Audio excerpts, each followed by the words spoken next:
বন্ধুরা, নতুন একটি রেসিপি নিয়ে আমি আবারও চলে এসেছি। এটা হচ্ছে গাজরের সয়া। ফার্স্টে গাজর কুচি, ক্যাপসিকাম কুচি, ধনেপাতা কুচি করে আর হচ্ছে গিয়ে সয়াটাকে সিদ্ধ করে নিয়েছিলাম। তারপরে তেলে পেঁয়াজ কুচিটাকে ভেজে, পেঁয়াজ আর টমেটোকে ভেজে, তারপরে গাজর ক্যাপসিকাম যা কেটে রেখেছিলাম সব দিয়ে দিলাম, দিয়ে মশলাটা দিয়ে ভালো করে কষিয়ে নিলাম।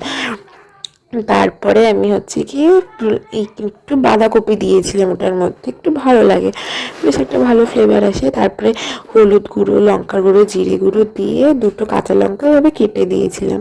তারপর একটু জল দিয়ে কষিয়ে, তারপরে আবার একটু কষিয়ে সয়া দিয়ে, তারপরে সুন্দর করে জল দিয়ে কষাচ্ছিলাম। তারপরে যে একটু তেল তেল ছেড়ে আসলো, ভালো করে মাখা মাখা হয়ে গেল, তখনই আমি একটু নুন আর ধনেপাতা দিয়ে ভালো করে কষিয়ে এখন নামাবো। এবার নামিয়ে ওপর দিয়ে গোলমরিচ দিয়ে পরিবেশন করুন গাজরের সয়া।